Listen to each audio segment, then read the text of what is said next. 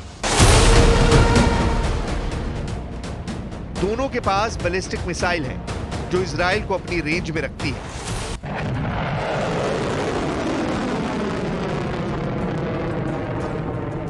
और इसी missile power को रोकने वाली 100% वाली गारंटी अब नेतन्याहू के पास खत्म हो चुकी है।